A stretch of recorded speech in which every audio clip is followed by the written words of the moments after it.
আমি ফরিদপুর সাহিত্য সংসদকে আমি অত্যন্ত আনন্দের সাথে ধন্যবাদ দিই যে সাহিত্যকে উপলক্ষ করে তারা অনেক মানুষকে একসাথে করতে পেরেছেন। এখানে সকালেও যেমনটা বলেছিলাম, ফরিদপুর একটা রত্নগর্ভা এলাকা। অনেক মানুষকে আমরা এখান থেকে উৎসারিত হতে দেখেছি। তারা এই জাতিকে সমৃদ্ধ করেছে। আমরা আশা করব আমাদের আজকে যে তরুণ সমাজ, বিশেষ করে এই তরুণ সমাজকে আমরা আবার জাগিয়ে আনতে পারবো, সাহিত্যের দিকে আকৃষ্ট করতে পারবো। আমার মতো কাঠখোট্টা হওয়া দরকার নেই, কিন্তু কবিতায় সাহিত্যের অন্য আঙ্গিকে বা অংশে আবার মানুষ আকৃষ্ট হোক। কারণ এই সাহিত্যের মধ্যে দিয়ে মানুষের জীবনের নানান আঙ্গিক যেমন বেরিয়ে আসে, ভাব ও বৈচিত্র্য সেটা তৈরি হয়, আমরা আমাদেরকে আবার ফিরে পেতে পারি। কবর কবিতা শতবর্ষ।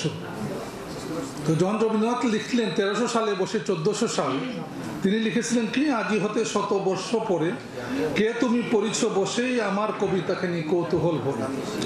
আজি নব বসন্তের প্রভাতের আনন্দের লেশমাত্র ভাগ, আজিকার কোনো ফুল বিহঙ্গের কোনো গান, আজিকার কোনো রক্তরাগ, অনুরাগে সিক্ত করি পারিব না পাঠাইতে তোমাদের করে, আজি হতে 100 বর্ষ পরে। এর জবাব কে দিয়েছিলেন? নজরুল।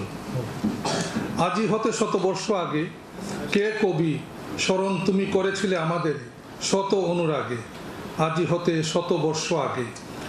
আজি মুরা 100 বর্ষ পরে যৌবন বেদনা রাঙ্গা তোমার কবিতা খানি পড়িতেছি অনুরাগ ভরে, জড়িত জাগর ঘুমে শিথিল শয়নে শুনিতেছে প্রিয়া মোর তোমার ইঙ্গিত গান সজল নয়নে।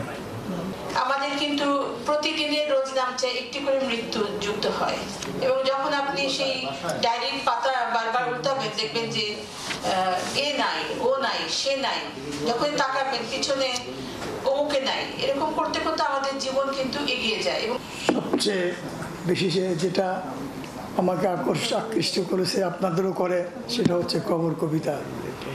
এই কবিতা উপরে আমার স্নেহভাজন ছাত্র মফিজ ইমাম মিলন একটি বই লিখেছে। সে বইটি প্রকাশনা উৎসব আমরা ঢাকায় করেছিলাম। সকলে মিলে এখানে কিন্তু বিভিন্ন আমাদের সুশীল সমাজ এমন কোনো সেক্টর নাই যে সেক্টরের লোকজন প্রতিনিধিত্ব নাই। তো আমরা সকলে মিলে কবিকে ধারণ করব এবং কবির সৃষ্টি যেগুলো আছে সেগুলোকে তুলে ধরবো।